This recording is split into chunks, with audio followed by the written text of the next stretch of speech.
নমস্কার বন্ধুরা, কেমন আছো সবাই? প্রিয়াঙ্কা বালি ইউটিউব চ্যানেল থেকে তোমাদের সবাইকে জানাই অনেক অনেক স্বাগত। তো তোমরা সবাই কেমন আছো? আশা করছি তোমরা সবাই ভালো আছো, আর তোমাদের সব্বার আশীর্বাদে আমিও খুব খুব ভালো আছি। সেই জন্য আবারও আজকে আমি রান্নার একটা খুব সুন্দর ভিডিও নিয়ে তোমাদের কাছে চলে এসেছি।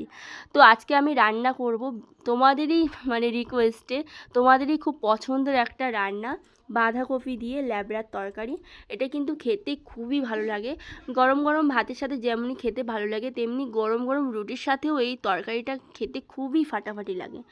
তো দেখো আমি কিভাবে রান্নাটা করছি, প্রথম থেকে শেষ পর্যন্ত ভিডিওটা দেখার জন্য তোমাদের কাছে অনুরোধ রইল। তো সবার প্রথমে বাঁধাকপি আমি ভালো করে কুচিয়ে নিয়েছি, তার মধ্যে 2-1 কুচি বেগুনও নিয়ে নিয়েছি, আর দেখলে কী কী সবজি আমি নিয়েছি। আর রান্নাটা করার জন্য সবার প্রথমে আমি কড়াই তেল দিয়ে তেলটা খুব ভালো করে গরম করে নিয়েছি। তারপর দিয়ে দিলাম এখানে 5 ফোড়ন।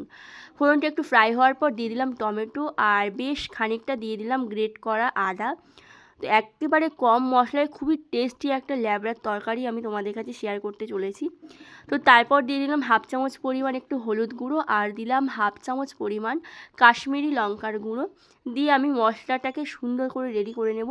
তারপর এখানে দেখো আমি কেটে রেখেছি বেশ খানিকটা চিংড়ি মাছ, হরিণী চিংড়ি রয়েছে এটা। তো সেটা আমি মশলাটার মধ্যে দিয়ে বেশ খানিকক্ষণ ধরে আমি নাড়াচাড়া করতে থাকবো, গ্যাসের ফ্লেমটা একটু কম রেখে। চিংড়ি মাছটা ভালোভাবে কষানো হয়ে গেলে এরপর আমি দিয়ে দেবো চিংড়ি মাছের প্রয়োজন মতো একটুখানি লবণ। তো দিয়ে আবারও হালকা করে নাড়াচাড়া করে নেব।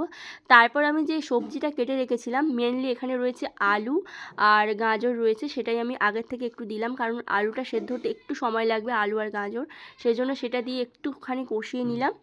তো দেখো কত সুন্দর জল উঠে গিয়েছে।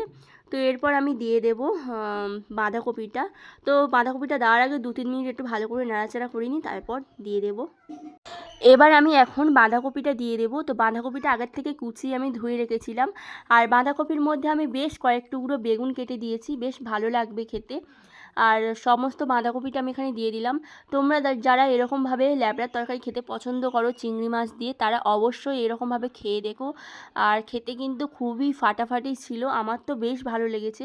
আর তোমরা কমেন্ট সেকশনে কমেন্ট করে জানিও তোমাদের এরকম রান্না কেমন লাগে। তো দেখো আমি বাঁধাকপিটা দিয়ে ভালো করে নাড়াচাড়া করে নিলাম, আর দিয়ে দিলাম পরিমাণ মতো লবণ। আর লবণটা একটুখানি কম রেখে দিয়েছি, তার কারণ বাঁধাকপি কিন্তু অনেকটাই কমে যায় রান্না করার সময়, মনে হয় যেন অনেকটা, কিন্তু রান্না করার যখন শেষ হয় তখন দেখা যায় বাঁধাকপি কমে একেবারে অল্প হয়ে গিয়েছে। তো তারপর দিয়ে দিলাম পরিমাণ মতো একটু জিরের গুঁড়ো, আর কাঁচা লঙ্কা চিড়ে দিলাম, আর একটু সামান্য পরিমাণ দিয়ে দিলাম চিনি। তো এরকম বাঁধাকপির তরকারিতে চিনি কিন্তু দিলে বেশ ভালো লাগে, রান্নার ব্যালেন্সটা একেবারে ঠিকঠাক থাকে। তো তোমরা তোমাদের পরিমাণ অনুযায়ী চিনিটা এখানে অ্যাড করো। তো এখন দেখো বাঁধাকপির তরকারিটা একদম পুরোপুরিভাবে রেডি। তো আমার তো মনে হচ্ছে এখনই খেয়ে ফেলি, এত সুন্দর গন্ধ বেরোচ্ছিল। আর অফ সিজনের বাঁধাকপি খেতে খুবই ভালো লাগে। এখন বাঁধাকপিটা একটু কম পাওয়া যাচ্ছে মার্কেটে, কিন্তু বেশ ভালো লাগে খেতে। তো ভিডিওগুলো তোমাদের কেমন লাগছে অবশ্যই কমেন্ট সেকশনে কমেন্ট করে জানিও। ভিডিওগুলো যদি ভালো লেগে থাকে লাইক অ্যান্ড সাবস্ক্রাইব করে প্রিয়াঙ্কার ইউটিউব চ্যানেলের পাশে থেকো তোমরা। আর আমার চ্যানেলে যদি কোনো নতুন বন্ধু এসে থাকে, চ্যানেলটি প্লিজ তাড়াতাড়ি সাবস্ক্রাইব করো, যাতে নতুন নতুন ভিডিও ছাড়ার সাথে সাথে তোমাদের কাছে নোটিফিকেশান চলে যায়। আজকের এই পর্যন্ত।